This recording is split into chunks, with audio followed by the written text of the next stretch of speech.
6 meses, un año, ¿no?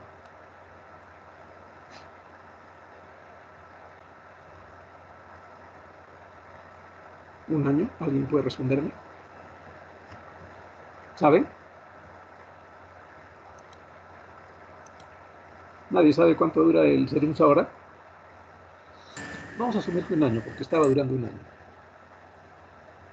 En ese año van a haber algún shock hipovolémico con toda seguridad, en todos los grupos de edad.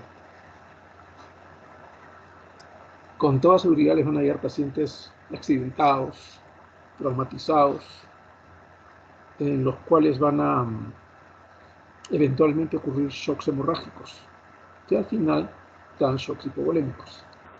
No nos vamos a referir tanto a eso ahora, nos vamos a referir más en el campo pediátrico y no en el quirúrgico traumatológico, a lo que nosotros vemos en general en una emergencia pediátrica, que es más relacionado con los problemas asociados con infecciones intestinales. Al final es muy parecido, ¿no? Porque las reposiciones de volumen son semejantes, al menos en un primer momento.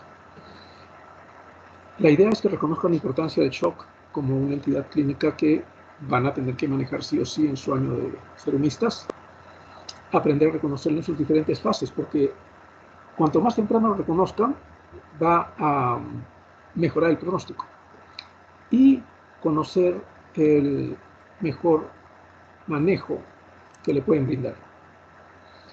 Este es un caso clínico que lo vamos a desarrollar al final. O sea, solamente se lo pongo aquí, es un niño de 18 meses con un problema de vómitos y diarreas, con fiebre, con una serie de variantes fisiológicas que vamos a ver al terminar la exposición. Este es el primero, este es el segundo. Son dos casos clínicos que vamos a desarrollar al final.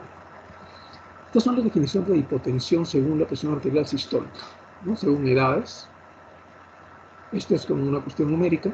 O también se puede definir la hipotensión cuando encuentran una tensión arterial sistólica por debajo del percentil 5 para la edad.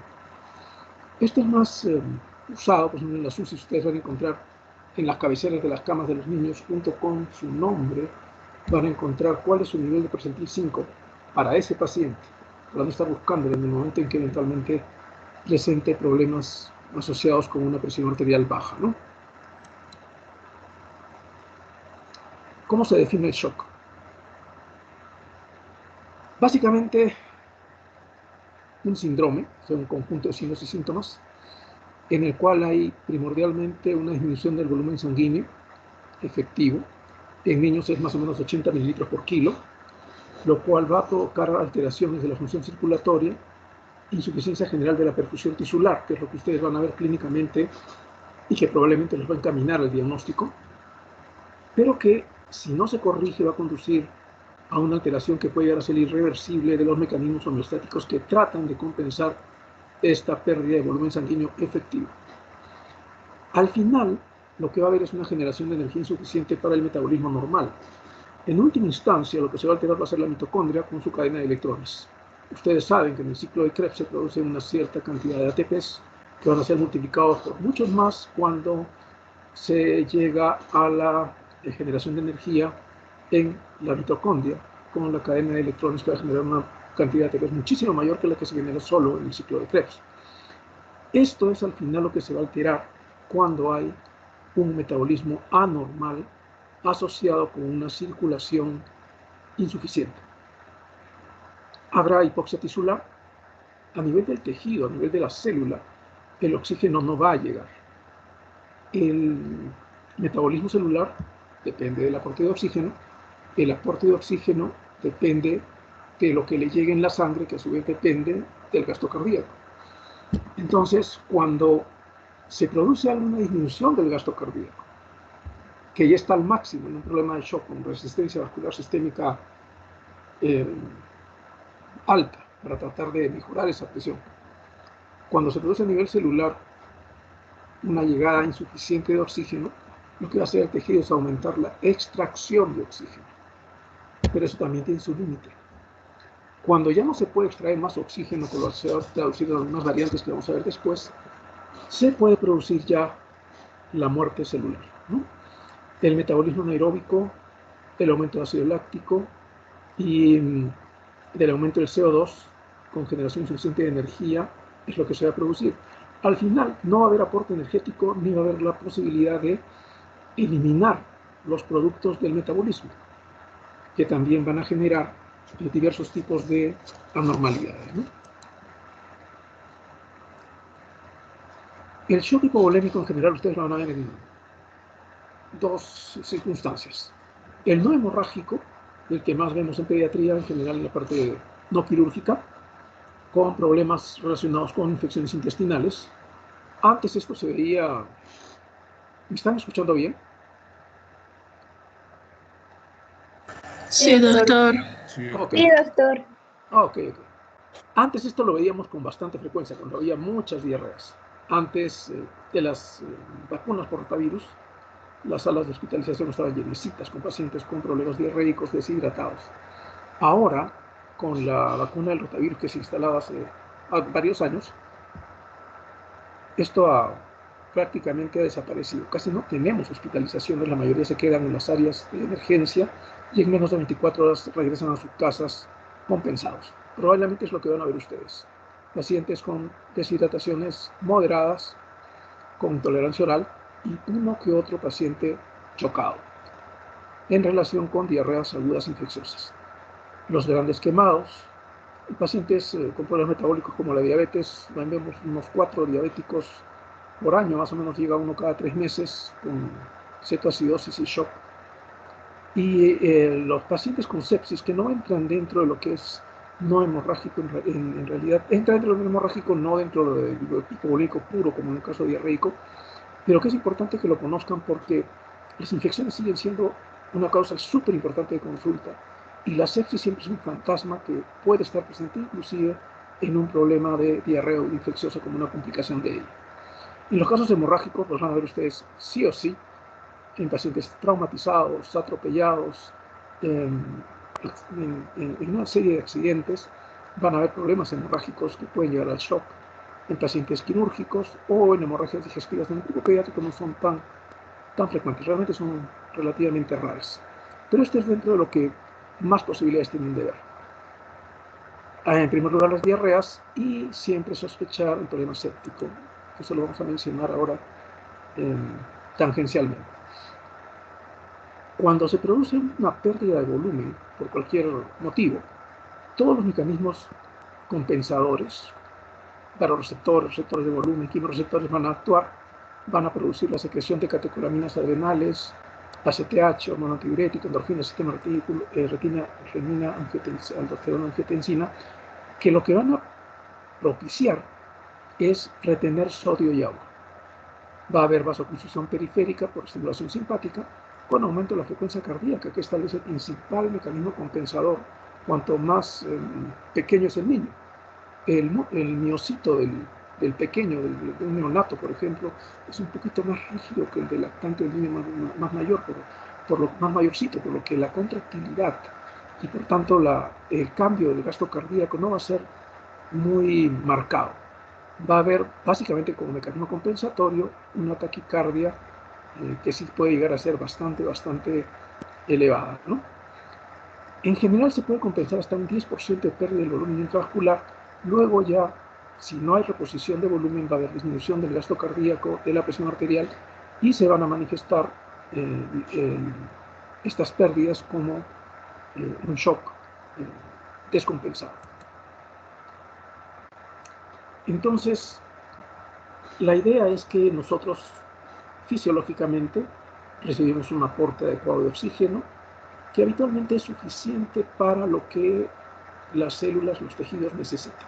Habitualmente el aporte es mayor que el consumo, que la demanda. Y además la circulación también permite eliminar los productos de ese funcionamiento, de ese catabolismo, de ese metabolismo celular, eliminando los productos catabólicos.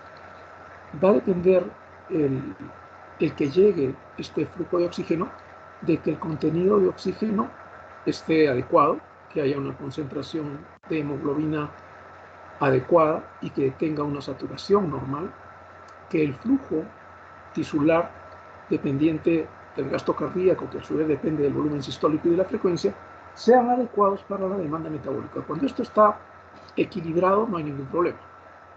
Cuando se desequilibra por pérdida de volumen, los mecanismos compensatorios van a producir taquicardia, aumento de resistencia vascular sistémica, aumento de la contractilidad del corazón, aumento del tono venoso, que es como que exprime toda la sangre para que llegue y la precarga aumente, una redistribución del flujo de las partes que no son vitales para la vida, como por ejemplo la piel, a zonas que sí lo son, a los órganos más importantes, como son el cerebro, el corazón, los riñones, los pulmones, las glándulas suprarrenales, y vasoconstricción arterial precapilar, que produce una cierta autotransfusión. Es como si exprimiera el líquido intersticial, que es muy abundante, al intravascular.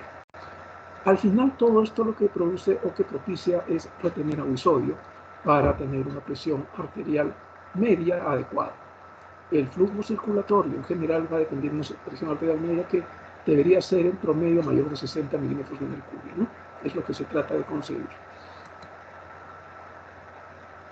¿Cómo evalúan a un paciente que tiene pérdidas de volumen por diarreas, por vómito, por quemaduras, por lo que fuera, y les llega a su establecimiento? Indudablemente, primero la anamnesis, donde van a tratar de cuantificar las pérdidas, los días, el tiempo, los mecanismos de reposición, lo que puede haber recibido, etc. El examen clínico, que les va a, desde un comienzo, orientar, donde van a ver ustedes el color, la temperatura de la piel. Habitualmente, cuando hay algún grado de pérdida de volumen por la vasoconstricción, se va a producir palidez, se puede producir frialdad distal, acrocianosis, sudoración por un fenómeno simpático. Van a ver ustedes, van a examinar el corazón, cuantificando la frecuencia cardíaca, el ritmo. Es raro que haya trastorno del ritmo salvo en estadios tardíos, ¿ya? Y la intensidad de los ruidos. Cuando uno está chocado, habitualmente la intensidad de los ruidos disminuye. La presión arterial, si es que es factible tomarla. Con esos tensiómetros digitales, ustedes pueden conseguir los manguitos pediátricos y simplemente los colocan. Ustedes pueden llevarse a sus serums el tensiómetro digital con los mangos pediátricos y pueden tomar la presión con el tensiómetro digital. Eso les facilita muchísimo el realizarlo en cualquier grupo de edad, porque hacerlo con estetoscopio es muy, muy difícil realmente. La evaluación de los pulsos centrales y periféricos, los radiales, los pedios, los humerales, los centrales, los femorales, los carotidios. El tiempo llenado capilar, cuando ya es mayor de 2 a 3 segundos, se considera alargado. El estado de conciencia, el volumen urinario, debe ser mayor de 1 mililitro por kilo por hora. El patrón respiratorio, que puede ser una manifestación de un problema primario pulmonar, pero también puede ser, como en el caso de la hiperpnea, que es una combinación de polinemia con taquimia, es una respiración habitualmente aumentada en frecuencia, como también aumenta la profundidad, y que es una compensación muchas veces de la acidosis metabólica. Y siempre, cuando estén viendo pacientes de este tipo, que les van a llegar habitualmente por problemas relacionados con infecciones gastrointestinales, ver que no haya problemas relacionados con la función cardíaca, que no vaya a tener un problema cardíaco que esté contribuyendo a esto, que sea la causa del problema, una miocarditis viral de repente, un problema asociado con el COVID, que ahora tienen que tenerlo en cuenta siempre, o que haya un problema séptico y que al final el asunto no sea un problema hipovolémico solo, sino un hipovolémico de tipo distributivo. Siempre tienen que buscar los signos de sepsis para estar seguros de que no están detrás o están produciendo como una complicación del motivo por el cual llegó el paciente a la emergencia. La idea es que el compromiso circulatorio no llegue a afectar los órganos más importantes para el organismo. Eso ustedes lo van a examinar, por ejemplo, el estado del sistema nervioso central, el estado de la corteza. Lo van a evaluar básicamente con el estado de conciencia, conocerlo con diferentes escalas, no necesariamente con la de Glasgow, que fue creada para problemas traumatológicos, pero es lo que más se usa en realidad. Hay otras la respuesta pupilar a la luz, que les va a dar la función del tallo cerebral, y la actividad motora, ¿no? Viendo el tono muscular, las posturas anormales o los movimientos anormales, el aparato cardiovascular con la presión arterial, la frecuencia cardíaca, la perfusión distal, el aparato respiratorio con el patrón respiratorio y la presencia o no de hipoxemia, la función renal con la diuresis, mediante la medición de la diuresis,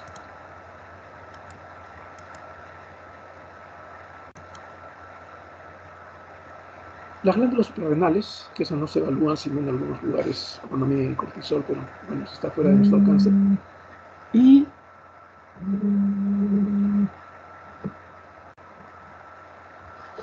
el ver si es que esto alterado va a tener ya consecuencias que van a ser la disfunción celular, el aumento del ácido láctico, disminución del bicarbonato, acidosis metabólica, el fallo final en la generación de ATP, el poder llegar a la irreversibilidad con muerte o con secuelas.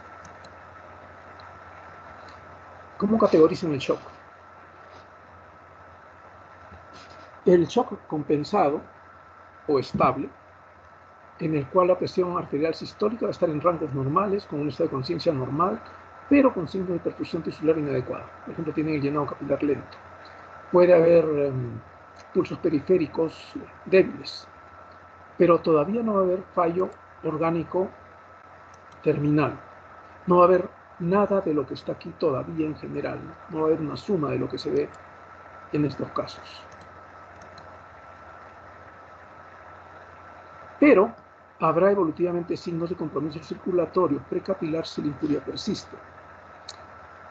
Los órganos menos perfundidos lo que van a hacer en esta situación cuando la hipovolemia es lo suficientemente importante como para que el aporte de oxígeno a nivel tisular sea muy bajo, lo que va a hacer básicamente es aumentar su extracción de oxígeno.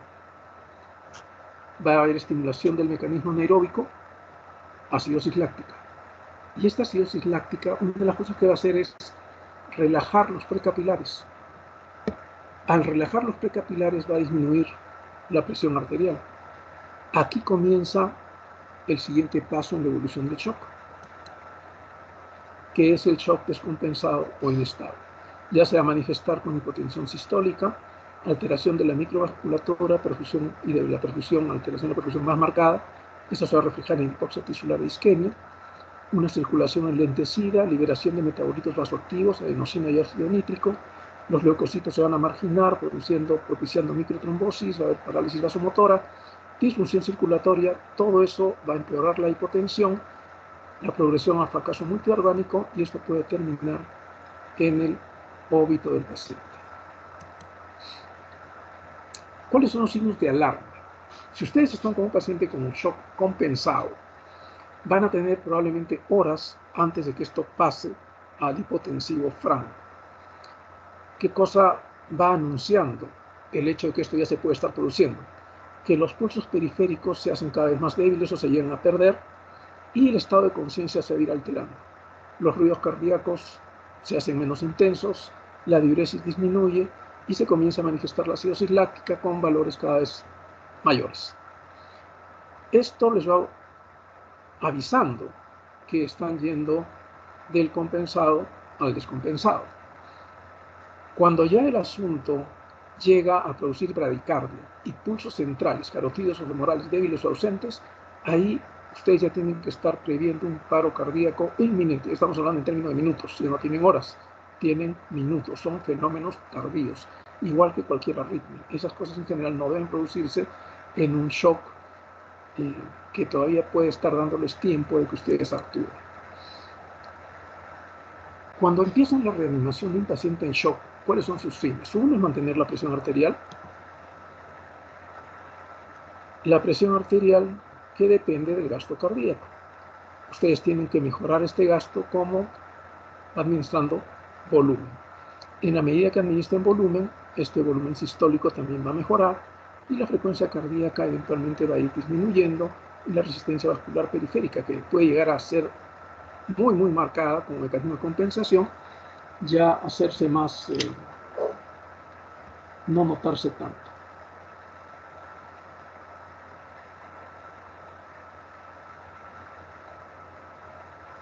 Hay que disminuir el consumo de oxígeno con algo tan simple como, por ejemplo, mantener la normotermia, controlar la fiebre, aunque esto se refiere no tanto al consumo de oxígeno a nivel macro, sino se refiere más al consumo de oxígeno a nivel micro, controlando a nivel celular. Aumentar la entrega de oxígeno, mejorando el gasto cardíaco con la infusión de habitualmente cristaloides, la concentración, el nivel de hemoglobina con transfusión de paquete globular si esto es menos de 10 gramos por ciento, y optimizar la saturación de oxígeno con la administración de oxígeno. Entonces el oxígeno disuelto en realidad no tiene mucha importancia. Y tratar de entender que la hipotensión se va a producir cuando estos mecanismos ya fallaron.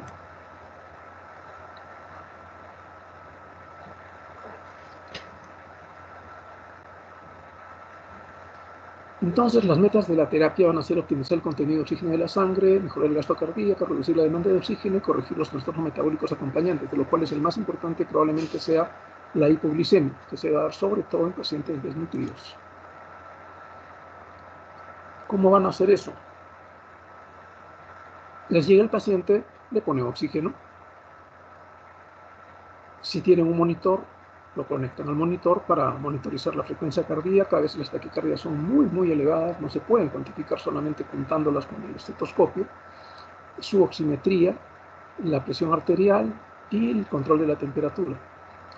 La vía endovenosa no tiene que ser una, pueden ser dos. En la época del cólera del año 92, cuando llegó el cólera, los pacientes que llegaban chocados, nosotros les poníamos 4 vías en las 2 piernas y en los dos brazos. Los hidratábamos con 4 vías porque el volumen de pérdidas era brutal, que perdían 1 litro en una sola deposición. Así que el número de vías va a depender de cómo estén bien. Ustedes ven un niño muy mal, pueden ponerle 2 vías, no hay ningún problema. La vía intraósea es una alternativa si es que no consiguen canalizar una vía endovenosa. Se supone que ustedes deben intentar, o la enfermera que tengan con ustedes, intentar 3 pinchazos. Si no lo consiguen, 3 pinchazos en un par de minutos y el paciente está chocado, deberíamos pasar a la vía intraósea. Esto requiere cierta práctica, no práctica en pacientes. Esto habitualmente lo hacíamos como un taller con huesos de pollo, que es con lo que practicamos todos hasta que se nos presenta la necesidad de hacerlo, habitualmente en la zona pretibial. No es algo del otro mundo, pero sí se tiene que tener el conocimiento de la técnica, ¿no? El catéter venoso central se concede estos medios hospitalarios, así como en lugares donde se cuenta con unidad de cuidados intensivos, pues eventualmente la intubación y la ventilación mecánica, ¿no? Y lo más importante en general es la administración de líquidos electrolitos. Dentro de lo que se tiene, los cristaloides. Básicamente solución salina. Está disponible en todos los centros de salud, van a encontrar ustedes solución salina. Se infunde 20-60 centímetros por kilo en 5 a 15 minutos, eso quiere decir en bolo. Habitualmente cuando el problema es solo una cuestión de volumen, no hay ningún problema infeccioso agregado o el asunto no se sale del porcentaje de pérdidas habitual, que nosotros vemos habitualmente como 9-10% de pérdida de peso en los niños por deshidrataciones graves. Con un solo bolo ustedes van a revertir las manifestaciones del shock y es una cosa instantánea. Ustedes le van infundiendo el líquido y pueden ver el cambio en los ruidos cardíacos, en la intensidad del pulso, en el sensorio, en el cambio de coloración, en todo eso. Es una cuestión que se nota muy rápido. Cuando eso no sucede, tienen que repetir el bolo, pero ya tienen que ir pensando que de repente de fondo hay otro problema, no solo la pérdida de volumen. Corregir, si es posible, las alteraciones electrolíticas o metabólicas que tuviera, del sodio, el potasio, el calcio, el bicarbonato, y luego de pasado el volumen, dependiendo del esquema que quieran usar ustedes, pasar a la reparación del déficit y luego al mantenimiento hídrico. El control de la temperatura para disminuir el gasto metabólico, infundir un concentrado de hematía si la hemoglobina es menor de 10, aminas vasopresoras de nueva respuesta. ¿Esto se puede usar en periferia? ¿Se puede usar en un centro de salud? Sí, pueden usar dopamina, se puede usar en vena periférica. De hecho, en otros lugares se usa hasta epinefrina por vía periférica. De poder, se puede, pero siempre existe el riesgo de que haya extravasación y necrosis de la zona perivascular, ¿no? Entonces es algo que implica que si se hace, habitualmente se haga con personal que esté muy entrenado con ello, lo cual no es fácil de conseguir en lugares periféricos, pero nunca sabe.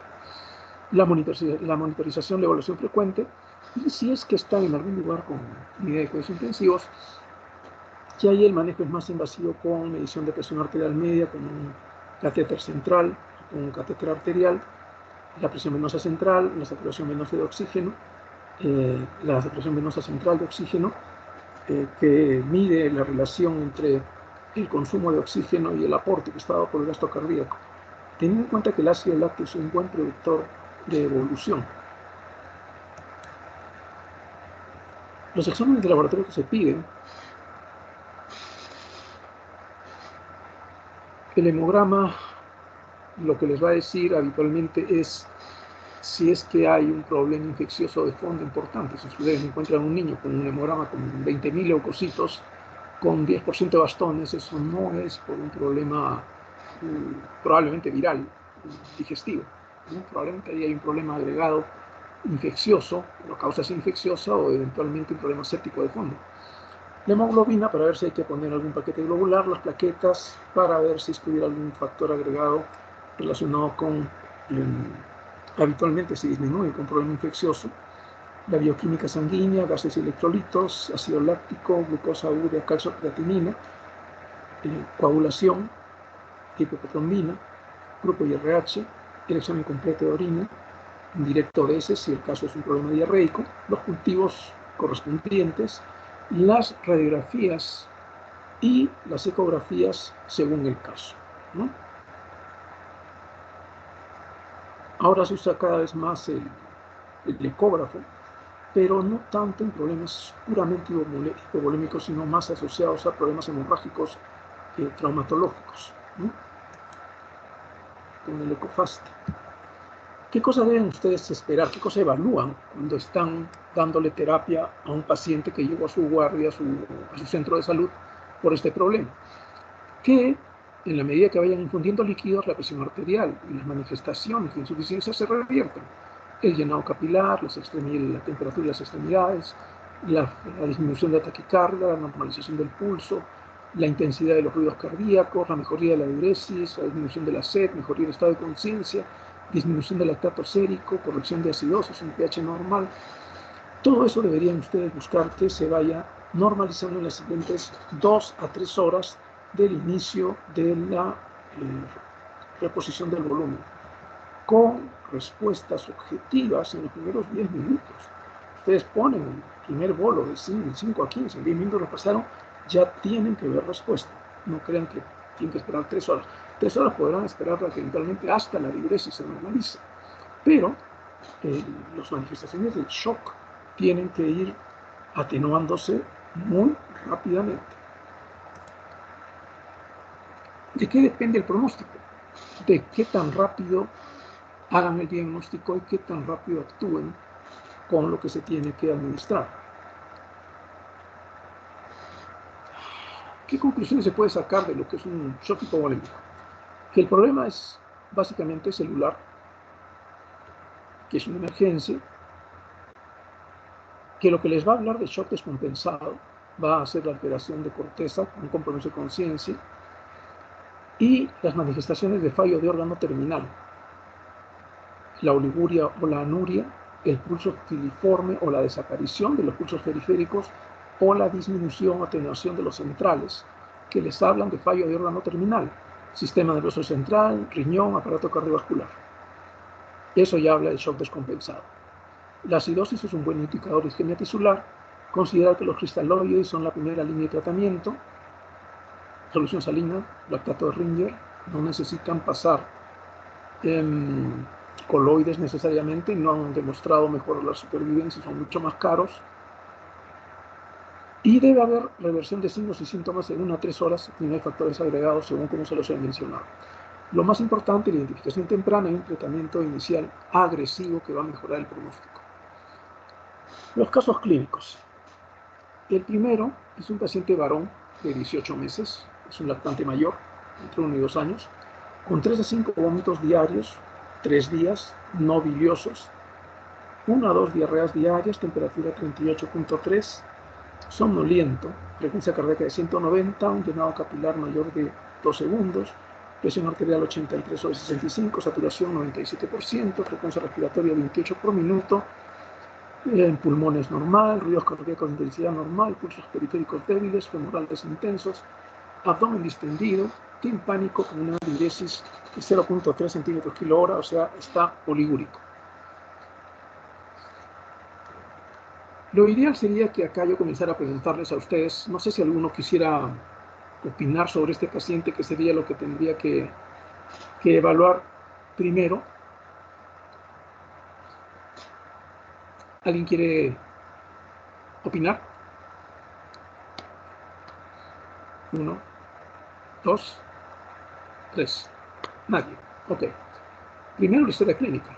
Hay una historia de pérdidas, tanto en vómitos, con diarreas, como con la temperatura. No todas son, ahí no refieren cómo ha sido la ingesta de líquidos o de sólidos, por lo que tienen que guiarse por lo que el examen físico les haga ver. Está el paciente somnoliento, o sea, ya hay alteración de órgano terminal, corteza cerebral. La frecuencia cardíaca está en 190, para la edad está bastante elevada, inclusive para criterios de sepsis, y para la edad es más de 180, ya podría tener un criterio de SIRS. Un llenado capilar mayor de 2 segundos está retrasado, una presión arterial de 83,65. Aquí la presión arterial 70 más la edad por 2, 1.5 por 2, 3, 73 sería su presión arterial sistólica, tiene una presión arterial sistólica de 83, por tanto no está hipotenso, satura bien, lo cual refleja, junto con el hecho que tenga una frecuencia respiratoria de 28, menor de 34, que es el límite para el SIRS, que el órgano terminal pulmón está bien. Los ruidos cardíacos de intensidad normal, otra vez, órgano terminal bien. Pulsos periféricos débiles, femorales intensos. Esto habla de un problema todavía no descompensado. El abdomen distendido, timpánico. Esto es importante porque en niños que tienen este problema se va a quedar intersticial espacio y eso les va a secuestrar más líquidos. Y además hay que tener en cuenta que esto favorece la translocación bacteriana, que va a propiciar la aparición de sepsis. Y una diuresis de 0.3 centímetros kilo hora que ya está oligúrico, o sea, ya hay afectación del órgano terminal riñón. Aquí, entonces, tienen además que ver si hay algo que hable de algún problema cardíaco, no lo hay, y algún problema séptico. A pesar de que la frecuencia cardíaca sí está por encima del límite máximo para criterios para SIRS, que es de 180, la frecuencia respiratoria, la ausencia de taquimia y falta de un hemograma no hablan a favor de eso. O sea, no hay para pensar mucho en sepsis. El diagnóstico en este paciente sería un shock hipovolémico compensado. ¿Ok? En este paciente de 8 meses, tiene tos 3 días, 12 diarreas y 6 vómitos en las últimas 24 horas, un montón. Temperatura 38 grados, satura 91%, frecuencia cardíaca 170, frecuencia respiratoria 34, presión arterial 68/45, diuresis 0.3, hemoglobina 9.9. Examen está letárgico, hiperpneico, llenado capilar 4 segundos, acrocianosis y palidez, pulsos periféricos ausentes, centrales filiformes, crépitos en base derecha, ruidos cardíacos rítmicos regulares de intensidad normal, abdomen blando depresible, no visceromegalia, neurológico, fontanela 1.5 por 1, deprimida, hipotónica.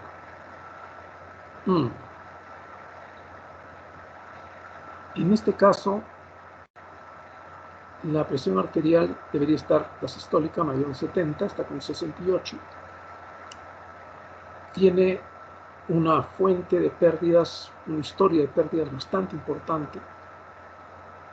Tiene compromiso agregado con tos, una saturación baja, crepitantes en base derecha, que les hablan de un compromiso, además del infeccioso diarreico aparentemente, de un problema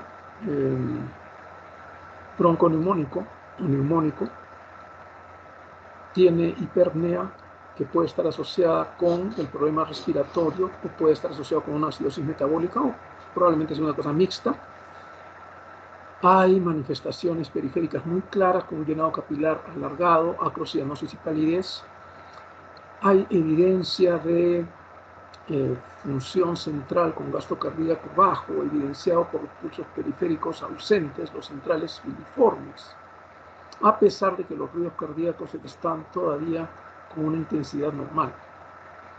La fontanela está deprimida y el niño ya tiene alteraciones del tono muscular.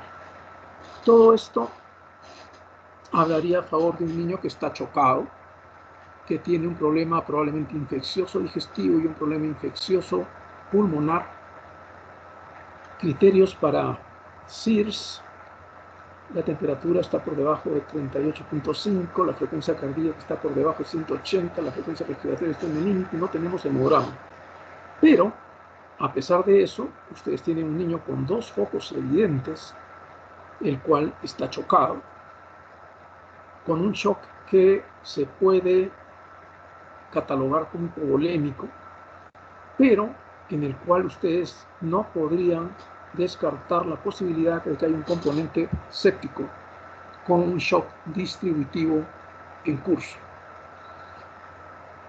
El manejo inicial va a ser parecido al del hipovolémico sin componente séptico: cristaloides, control de temperatura, optimización de la hemoglobina, oxigenación, que mejora la saturación, el nivel de hemoglobina y el volumen. Pero tendrían que considerar en este caso el hecho de que probablemente van a necesitar más de un bolo para hacerles recuperar sus variables fisiológicas.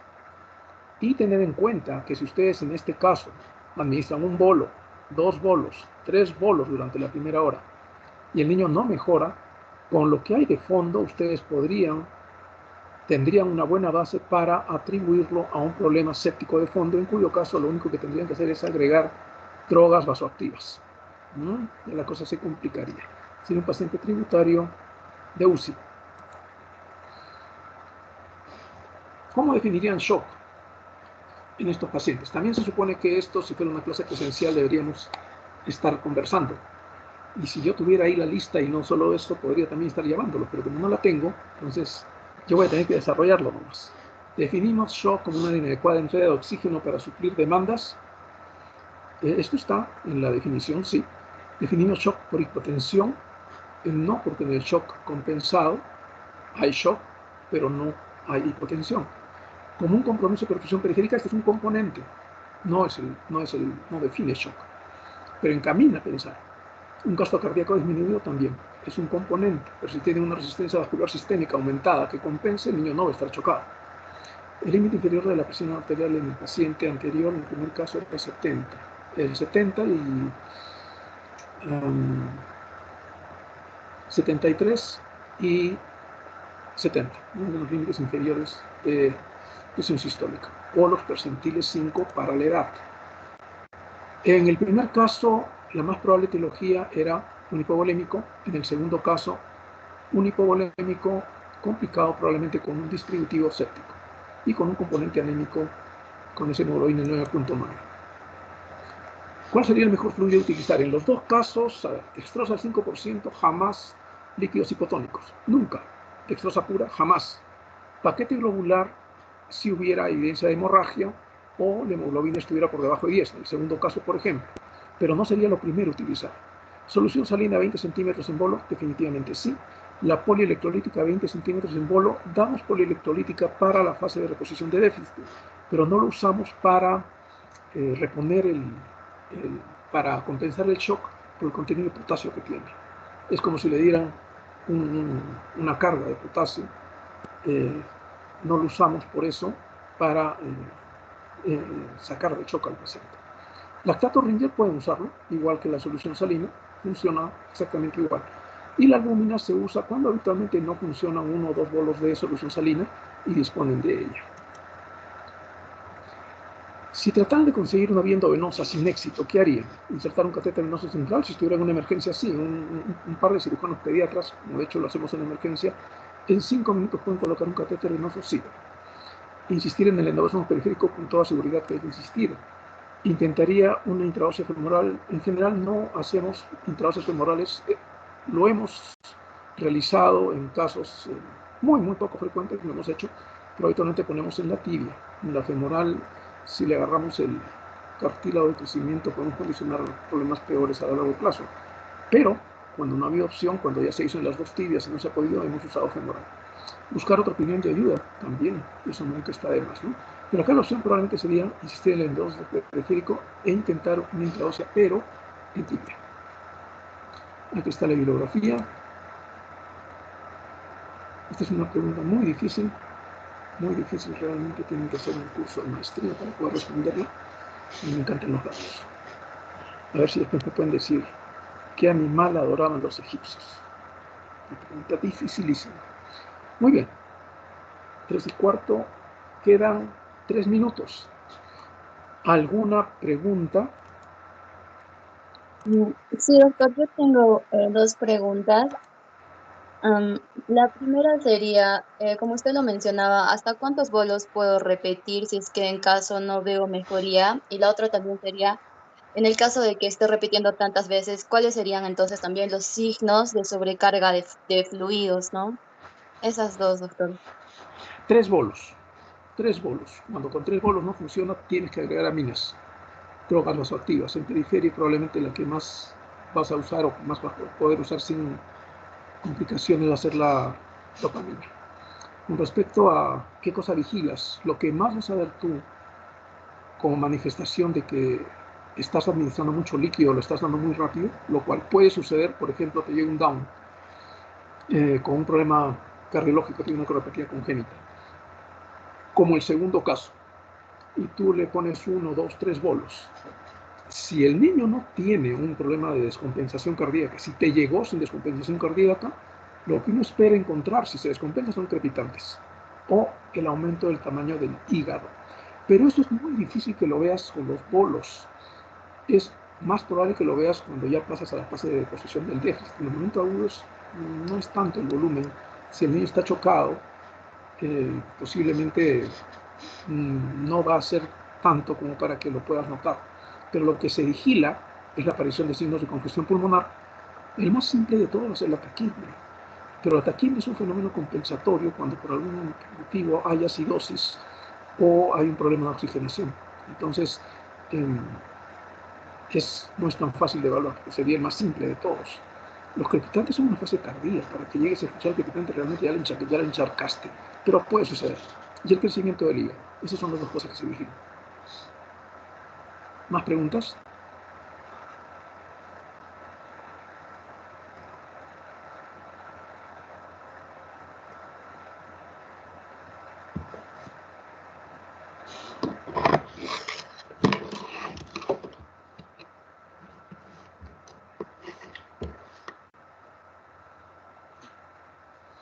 Bueno, espero que si les llega un shock polémico, cuenten ustedes con una licenciada en enfermería que pueda canalizar una vena.